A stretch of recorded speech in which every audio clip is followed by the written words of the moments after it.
Welcome back to my channel Sreeja Satheesh. இன்றைக்கி நம்ம Japanese famous egg Sandow எப்படி பண்ணலான்னு பார்க்கலாம். அதுக்கு ரொம்ப சிம்பிளான இன்க்ரீடியன்ட்ஸ் தான் தேவைப்படும்.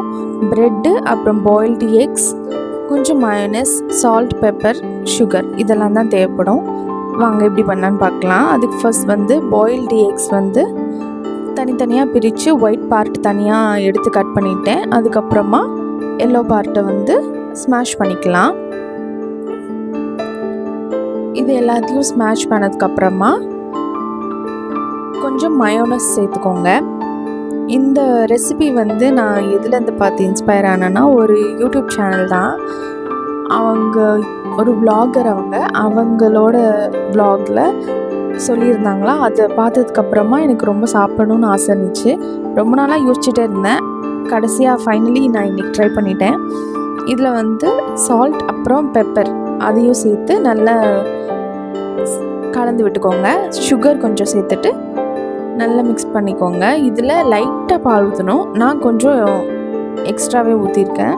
எனக்கு கொஞ்சம் எக்ஸ்ட்ரா இருந்தால் நல்லாயிருக்கும்னு தோணுனால எக்ஸ்ட்ரா ஊற்றி நல்லா மிக்ஸ் பண்ணி வச்சுக்கிட்டேன். அதுக்கப்புறமா இந்த ப்ரெட்டோட ஸ்லைஸ்லாம் அந்த அவுட்டர் பார்ட்டெல்லாம் கட் பண்ணிக்கோங்க. அந்த ப்ரௌன் பார்ட்லாம் கட் பண்ணிட்டு ஒயிட் பார்ட் மட்டும் வச்சுக்கோங்க.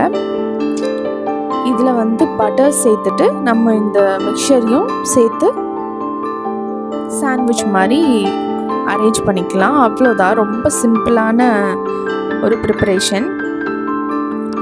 இதை எப்படி ப்ரிப்பேர் பண்ணிவிட்டு ஹாஃபாக கட் பண்ணி கிளிங் ராப் பண்ணி ஜப்பானில் 7-Eleven ஸ்டோருன்னு இருக்கும், அங்கே கிடைக்கும் இந்த சாண்ட்விட்சு. நான் போனதில்லை, ஆனால் இந்த வ்ளாகில் பார்த்துருந்தேன்னா அதனால் ட்ரை பண்ணலான்னு சொல்லிட்டு ட்ரை பண்ணியிருந்தேன்.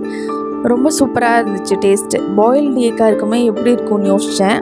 எனக்கு பாயில்டு எக் அவ்வளோ பிடிக்காது, ஆனால் இந்த மாதிரி சாண்ட்விச்சாக சாப்பிடும்போது ரொம்ப பிடிச்சிருந்துச்சு. நீங்களும் இந்த ரெசிபியை ட்ரை பண்ணி பாருங்கள். சப்ஸ்கிரைப் பண்ணிவிட்டு கூடவே இந்த பெல் பட்டனையும் கிளிக் பண்ணிடுங்க. தேங்க்ஸ் ஃபார் வாட்சிங்.